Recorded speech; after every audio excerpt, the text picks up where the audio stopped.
लोकसभा चुनाव 2024 में पश्चिम चंपारण सीट से निर्दलीय चुनाव लड़ने का ऐलान कर चुके यूट्यूबर मनीष कश्यप बीजेपी में शामिल हो रहे हैं। बीजेपी सांसद मनोज तिवारी के साथ वो दिल्ली गए हैं, जहां वो आज बीजेपी की सदस्यता ग्रहण करेंगे। उन्होंने कहा कि अपनी मां के कहने पर यह फैसला लिया है। वैसे भी मेरी विचारधारा भारतीय जनता पार्टी से मिलती है। मनीष कश्यप ने बीजेपी में शामिल होने की पुष्टि करते हुए कहा कि मेरी विचारधारा बीजेपी से मिलती है, इसलिए मैं बीजेपी में शामिल हो रहा हूं।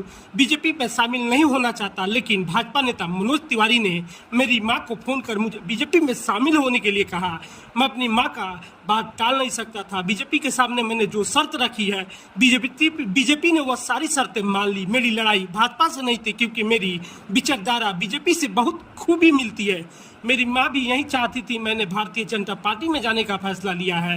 यूट्यूबर मनीष कश्यप आने वाला समय में बीजेपी कोटे से एमएलसी का चुनाव लड़ सकते हैं। इसको लेकर सवाल पूछने पर उन्होंने मुस्कुराते हुए कहा कि पार्टी जैसा चाहेगी वैसा करूंगा। हाँ, ये जरूर है कि मैंने अपनी इच्छा पार्टी नेताओं के सामने रख दी। उम्मीद करता हूं कि मेरी इच्छा का पूरा ख्याल रखा जाएगा। बता दें कि पश्चिम चंपारण लोकसभा सीट पर जहां एक तरफ बीजेपी के उम्मीदवार डॉक्टर संजय जायसवाल चुनाव लड़ रहे थे, दूसरी ओर कांग्रेस ने अपना उम्मीदवार मदन मोहन तिवारी को बनाया था। इन दोनों के बीच एक मनीष कश्यप चुनावी मैदान में अपने भाग को आजमा रहे थे, लोगों से जनसंपर्क कर रहे थे, जिस वजह से बीजेपी की परेशानी बढ़ गई थी। अब बीजेपी ने उन्हें पार्टी में शामिल करने की